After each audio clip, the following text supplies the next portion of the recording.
যদি জনগণ আমাদেরকে ম্যান্ডেট দেয়, ইনশাআল্লাহ এই গুম প্রতিরোধের জন্য, গুমের সংস্কৃতি নিশ্চিহ্ন করার জন্য প্রথমেই আমাদেরকে যা যা করতে হয় আইন প্রণয়ন সহ এবং সেটা কার্যকর করার জন্য সবকিছু করা হবে।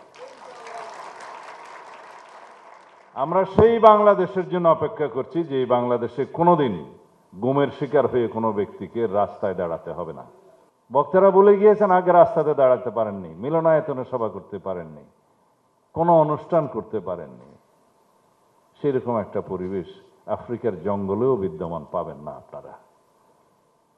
যারা এই কাজটা করে গিয়েছে, বাংলাদেশ নামক এই রাষ্ট্রটাকে করদ রাজ্যে পরিণত করার জন্য, আজীবন যে কোনোভাবেই হোক লেন্দুবদর্জির মতো ক্ষমতায় থাকার জন্য যারা করে গিয়েছে, তাদের কিন্তু এখনো অনুশোচনা নেই। তারা এখনো তাদের অপরাধের শিকার তো দূরের কথা, উল্টো গণ অভ্যুত্থানকারীদেরকে অপরাধী হিসাবে তারা নামকরণ করছে। এরপরও বাংলাদেশের মানুষ কি কখনো তাদেরকে রাজনীতিতে আহ্বান করতে পারবে? বাংলাদেশের মানুষ তাদেরকে কখনো ক্ষমা করতে পারবে? সমস্ত গণতান্ত্রিক এবং সাংবিধানিক প্রতিষ্ঠানসমূহ গণতান্ত্রিকভাবে শক্তিশালীভাবে গড়ে উঠলে রাষ্ট্রের গণতন্ত্র রক্ষা কবচ হিসেবে সেই প্রতিষ্ঠানগুলো কাজ করবে।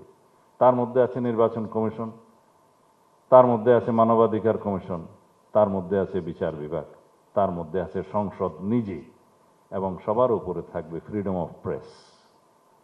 যেই দেশে freedom of press 100% freedom of press আমরা এনশিওর করতে পারি, গণমাধ্যমের স্বাধীনতার নিশ্চয়তা করতে পারি, সেই দেশে গণতন্ত্র অবশ্যই শক্তিশালী থাকবে।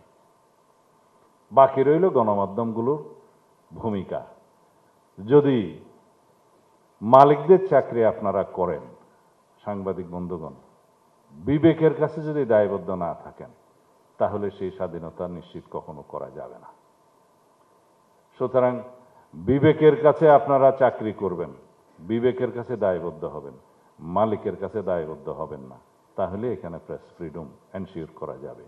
সেজন্য আইনি যে সমস্ত সুরক্ষা দেয়া দরকার সেগুলো আপনারা প্রেসক্রাইব করবেন, পরামর্শ দিবেন, সেই হিসাবে ভবিষ্যতে আইন পরিণত হবে ইনশাআল্লাহ। যার জন্য আমরা তর্ক করছি, বিতর্ক করছি, সংস্কারের জন্য আলাপ আলোচনা করছি, কিন্তু নির্বাচনকে নিয়ে যেন দুই একটা পক্ষ ধোঁয়াশা সৃষ্টি করছে। আমি আহ্বান জানাবো, নির্বাচন বাংলাদেশের গণতান্ত্রিক অধিকার এবং ভোটাধিকার প্রয়োগের জন্য এদেশের মানুষ দীর্ঘ 16 বছর সংগ্রাম করেছে, রক্ত দিয়েছে। অনেকগুলো অধিকারের মধ্যে প্রধানতম অধিকারের দাবি ছিল ভোটাধিকার প্রতিষ্ঠা করা। সেই ভোটাধিকার প্রতিষ্ঠার জন্য যখন একটা রাস্তা সুগম হয়েছে, এই রাস্তায় যেন আমরা কোনো কাঁটা না বিছাই, এই আহ্বান সকল রাজনৈতিক দলের কাছে রাখব।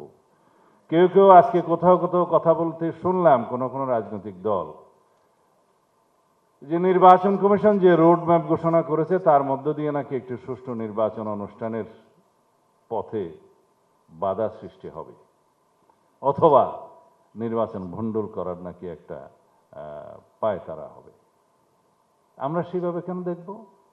এই নির্বাচনের রোড ম্যাপ ঘোষণার জন্যই তো আমরা বিগত 1 বছর অনেকটা আলাপ আলোচনা এবং সরকারের সাথে দর কষাকষি করে সবাই মিলে ঐক্যবদ্ধভাবে এই জায়গায় আসতে পেরেছি।